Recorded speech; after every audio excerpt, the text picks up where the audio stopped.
Et c'est reparti. Bonjour la famille, tout le monde va bien j'espère. Nouvelle vidéo aujourd'hui avec une Allemande. Ceux qui me connaissent savent que j'aime beaucoup les Allemandes. Et aujourd'hui on va parler de la Mercedes classe C. Dites-moi en commentaire ce que vous pensez de la classe C W205. Elle a une belle gueule quoi. Effectivement. Ici on essaie une petite accélération.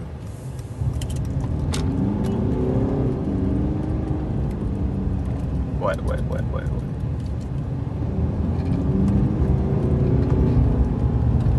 Ça change de tout ce que on voit régulièrement dans la vie. C'était présenté en 2014. Tu as une molette là qui te sert à contrôler l'écran quoi.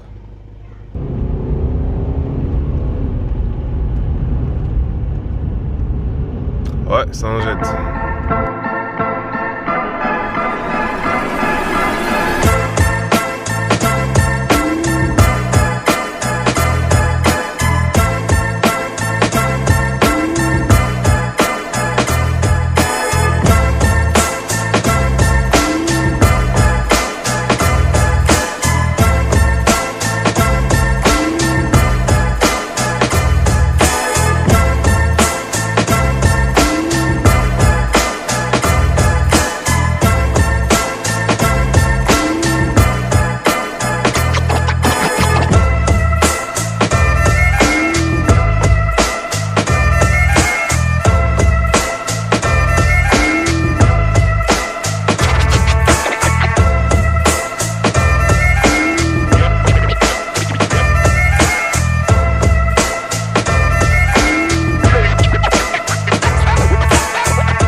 Bon, voilà, aujourd'hui on parle rapidement de la marque à l'étoile. Comme on le dit souvent, les flèches d'argent. Mercedes classe C. On est sur un modèle W205, un diesel.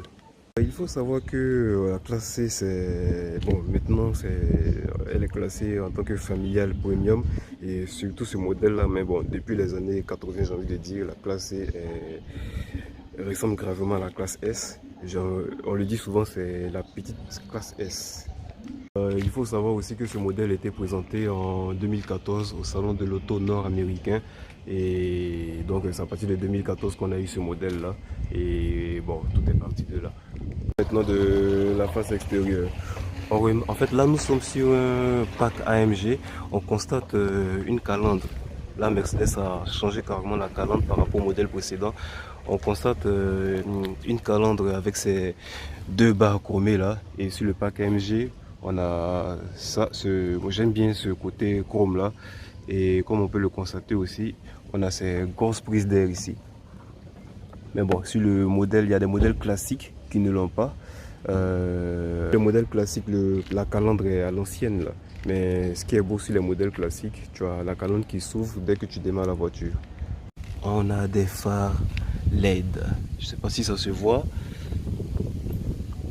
Et on a des feux de jour lorsqu'on démarre qui sont là dans ce sens là. Et c'est très beau. Même les clignotants, c'est comme des cristaux quoi. Si je mets en marche les clignotants, ouais, ils sont beaux. Ok, nous sommes sur des jantes assez énormes, des 18 pouces. Nous sommes sur des 245-40 R18.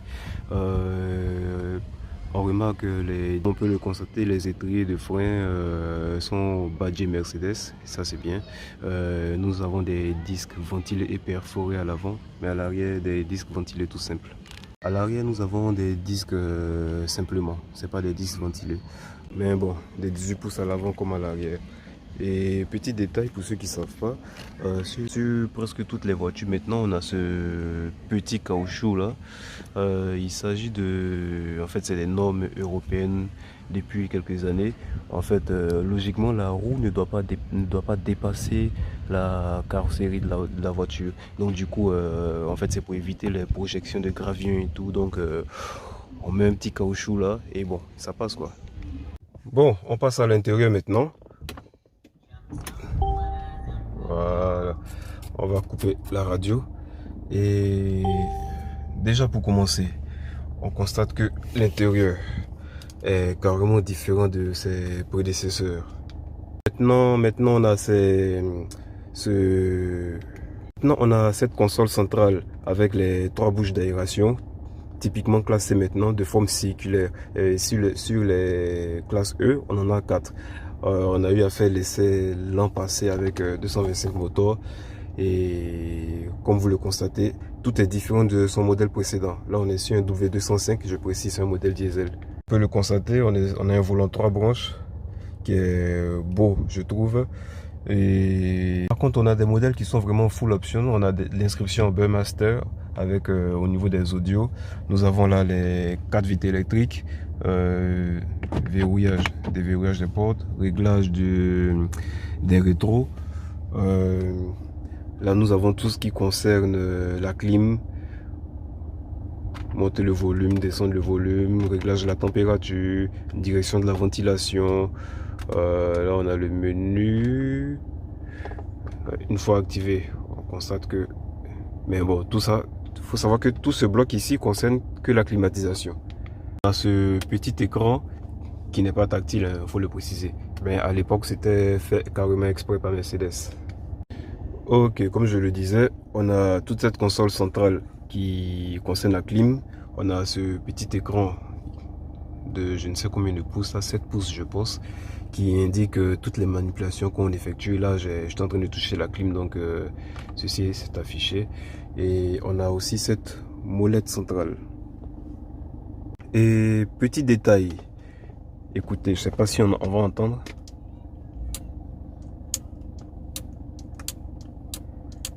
En fait, ce petit clic qu'on entend, c'est une façon de te dire que tu as mis les volets de façon centrale.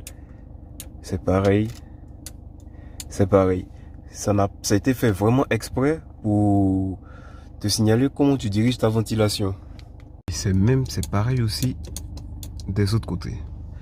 C'est très bien pensé. C'est des détails, mais moi j'apprécie vraiment.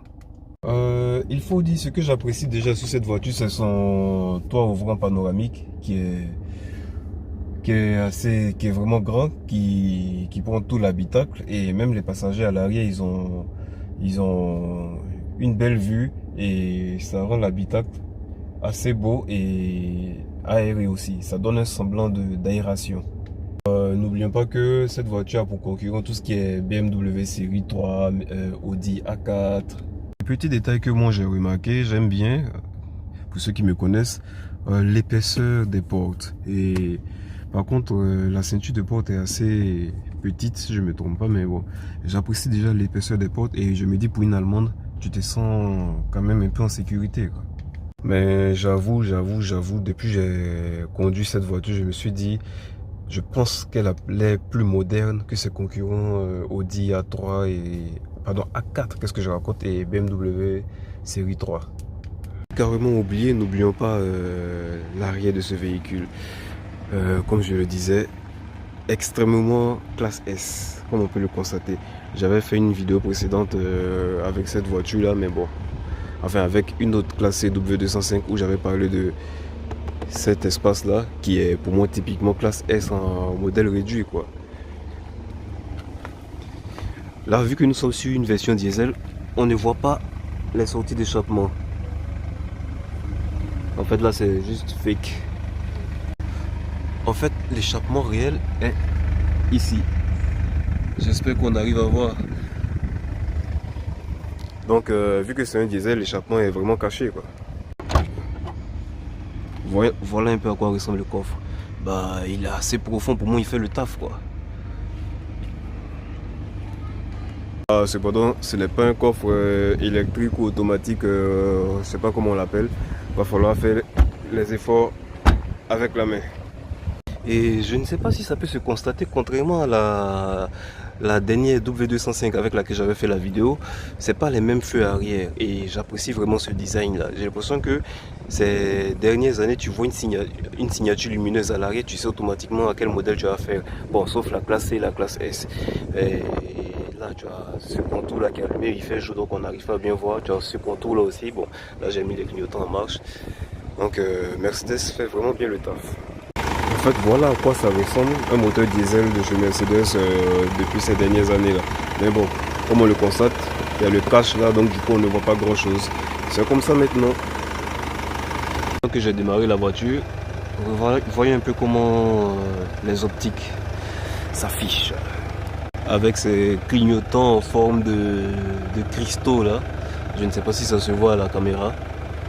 Mais bon, comme je le disais, nous avons des phares LED. J'imagine l'éclairage de nuit. Voilà un peu les places arrière. Je ne sais pas si on arrive à bien voir. Comme d'habitude, on a l'accoudoir central avec les portes gobelets.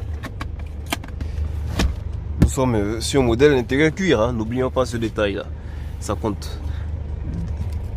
Sans oublier les ventilations à l'arrière. Et je ne sais pas comment ils ont pensé à cela, mais je trouve que c'est bien fait aussi.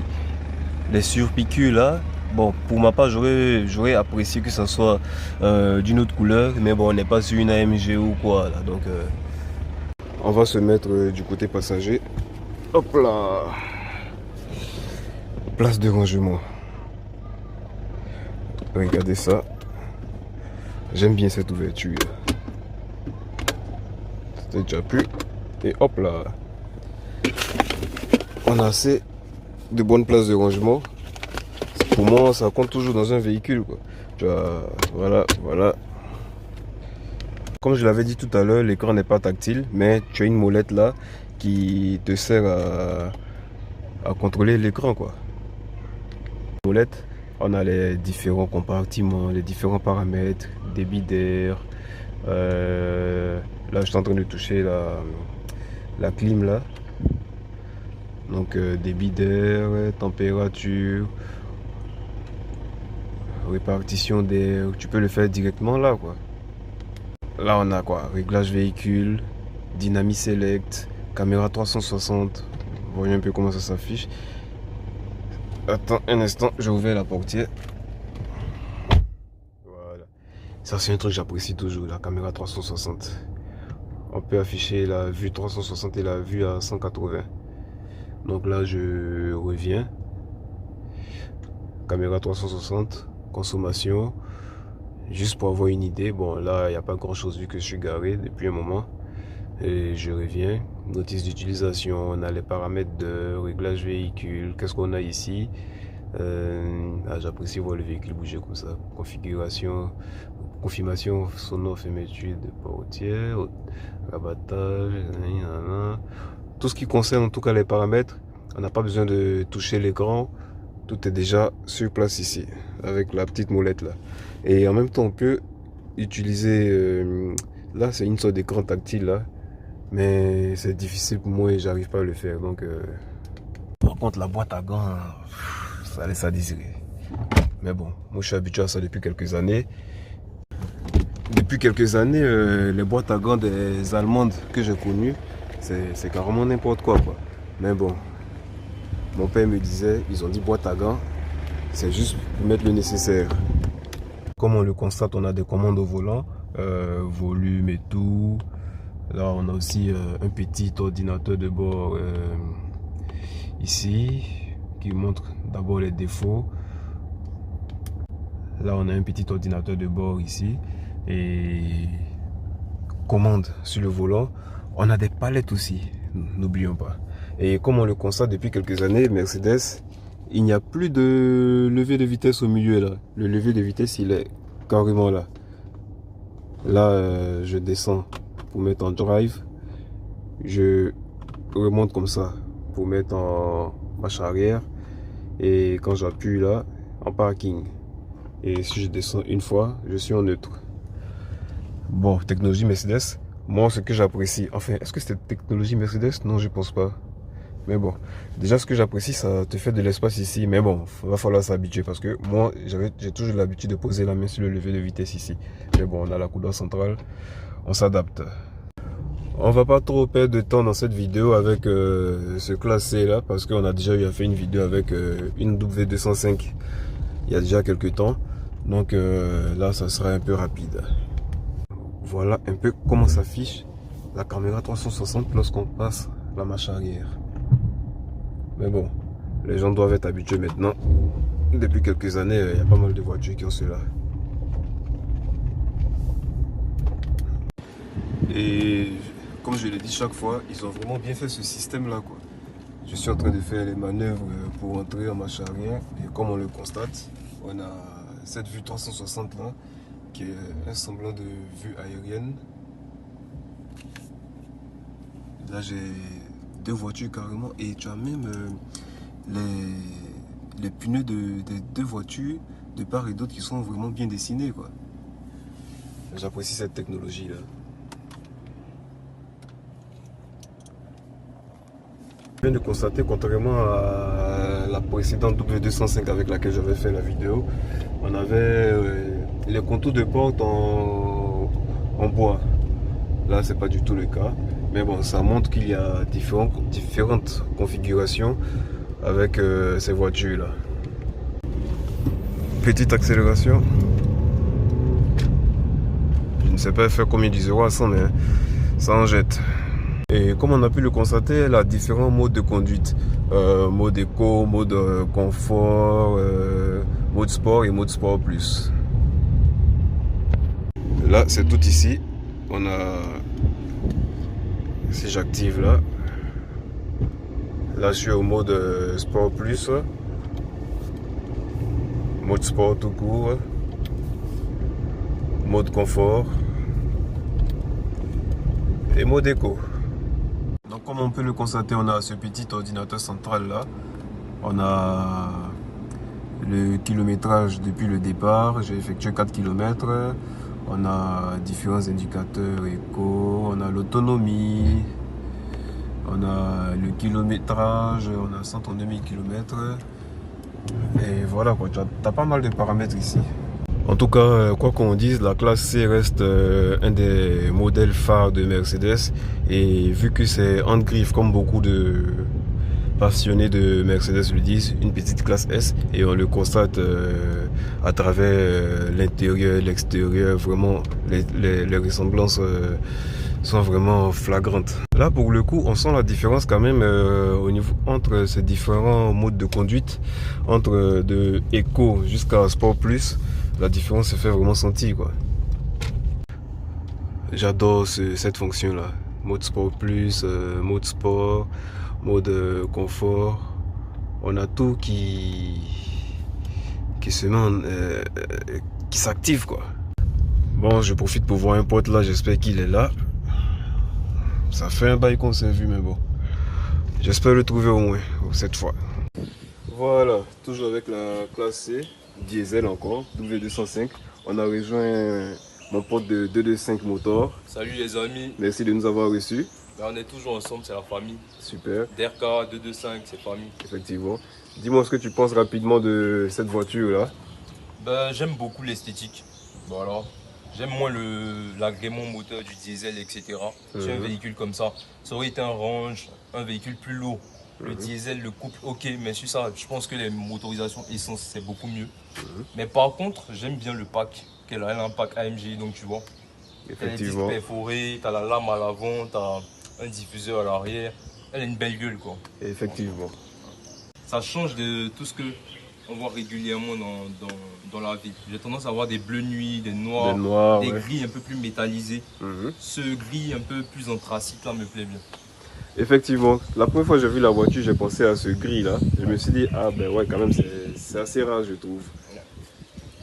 Comme ça, avec des cieux PQ, donc ça c'est très, comme tous les C, les W205 on va dire. C'est assez ressemblant, voilà, l'écran comme ça, façon tablette. Ouais, dans l'ensemble la voiture elle est bien franchement. Ok, c'est noté. Bon, c'était la petite partie avec 225 Motor, merci de nous avoir reçus. Bien ensemble la famille, allez. Ciao. Bon, là on était avec mon pote de 225 Motor. Ravi de l'avoir revu.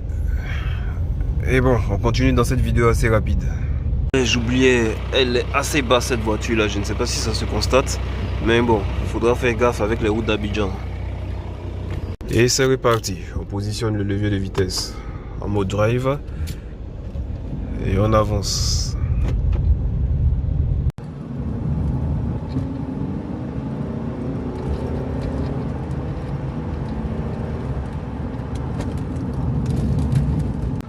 à part la différence au niveau du pack AMG, contrairement à l'autre, on a quelques options comme je l'ai fait remarquer tout à l'heure.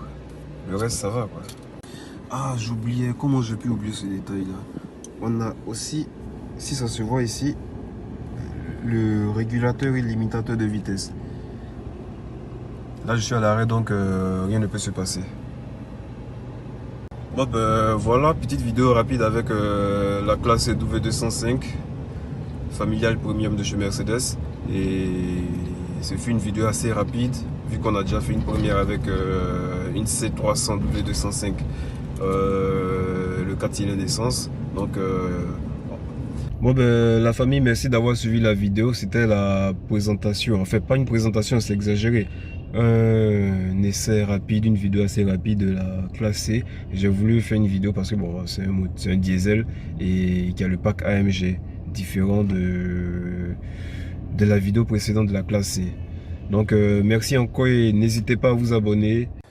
Donc n'hésitez pas à vous abonner et à la prochaine pour une autre vidéo. Ciao ciao.